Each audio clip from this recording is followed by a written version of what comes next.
इस मूवी में हमें 2054 का वह समय दिखाया गया है जब हमारी पृथ्वी पर प्राकृतिक संसाधन पूरी तरह से समाप्त हो चुके होते हैं। रिसोर्सेज डेवलपमेंट एडमिनिस्ट्रेट नाम की एक कंपनी हमारे सबसे नियरेस्ट गैलेक्सी अल्फा सेंचुरी के एक चंद्रमा पेंडोरा पर काम कर रही होती है। वह कंपनी पेंडोरा पर एक बहुत ही कीमती मेटल एल्यूमिनियम की मीनिंग कर रही होती है। पेंडोरा पर एटमॉस्फेयर इंसानों के लिए जहरीला होता है, इसलिए वहां पर हर समय लोगों को मास्क पहन कर रहना पड़ता है। यहाँ के लोकल लोगों को नावी कहते हैं।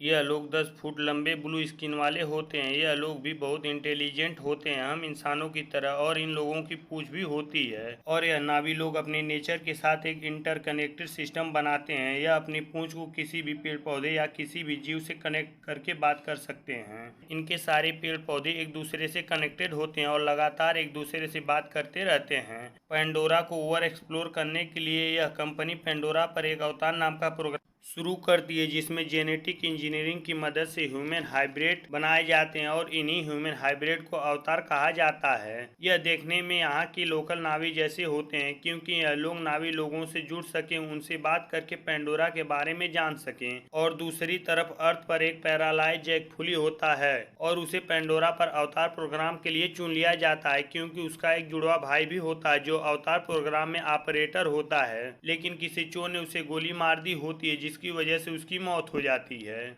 और दोनों भाई जुड़वा होने की वजह से उन दोनों के जेनेटिक डीएनए का मेकअप बिल्कुल सेम होता है। इसीलिए जैक सुली को अवतार प्रोग्राम के लिए चुन लिया जाता है और उसे पेंडोरा लाया जाता है। अवतार प्रोग्राम की हेड डॉक्टर ग्रेस सुली को इस प्रोग्राम के लिए फिट नहीं मानती हैं, लेकिन फिर भी वह उसे बॉडीगार्ड के रूप में इस प्रोग्राम के लिए एक्सेप्ट कर लेती हैं। डॉक्टर ग्रेस और डॉक्टर ना अवतार प्रोग्राम में जो अवतार बनते हैं उनका एनालिसिस करते हैं, जो उनके जरिए पेंडोरा के बारे में स्टडी कर रहे होते हैं। डॉक्टर ग्रेस और डॉक्टर नारो अवतार प्रोग्राम के अवतारों पर एनालिसिस कर रहे होते हैं जंगल में, लेकिन तभी जैक के अवतार पर पेंडोरा का एक जंगली जानवर हमला कर देता है, जिसकी वजह से जैक जंगल में भागने लगता है। लेकिन जंगल में उसे एक फीमेल नावी मैत्री द्वारा बचा लिया जाता है। मैत्री को अपनी कुल देवी का एक शुभ संकेत मिलता है, जिसकी वजह से वह जैक को अपने साथ अपने लोगों में लेकर जाती। नावी लोगों की कबीले की स्पिरिचुअल लीडर होती है और वह मैत्री की माँ होती है, और वो अपनी बेटी मैत्री को यह आदेश देती है कि जैक को नावी लोगों की सोसाइटी में शामिल कर लिया जाए,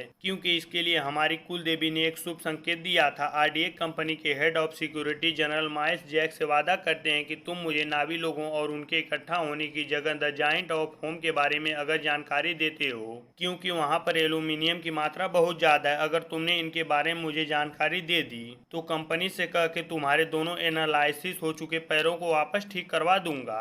और डॉक्टर ग्रेस जैक के अवतार प्रोग्राम को जंगल में कहीं ट्रांसफर कर देती हैं, ताकि जैक को अपने अवतार से लिंक बनाने में कोई दिक्कत ना हो। जैक मैत्री के साथ रहने लगता है और धीरे धीरे वो सारे नावी लोगों से घुल मिल जाता है। जैक नावी लोगों के साथ शिकार करना और पहाड़ पर चढ़ना सीखता है, और नावी लोगों में हर एक नए शिकारी को अच्छा शिकार बनने के लिए परीक्षा देनी होती है। उसके लिए हर एक नाविक को अपने सवारी के लिए एक इकरान चुनना पड़ता है। इकरान एक बड़ा सा उड़ने वाला पक्षी होता है, जिसके ऊपर बैठकर नावी लोग सवारी करते हैं, और उसके लिए सबसे पहले इकरान को कंट्रोल करके उसके साथ लिंक बनाना पड़ता है। और जैक इकरान के साथ लिंक बनाकर उसके ऊपर सवारी करने में कामयाब हो जाता है। धीरे धीरे जैक और मैत्री एक दूसरे से प्यार करने लगते हैं और वह दोनों एक दूसरे को जीवन साथी के रूप में चुन लेते हैं। एक बार कंपनी का बुलडोजर नावी लोगों के पवित्र पेड़ों को नष्ट कर रहा होता है, तभी जैक बुलडोजर के ऊपर हमला करके उसे नष्ट कर देता है, और इसी के साथ यह मूवी समाप्त होती है।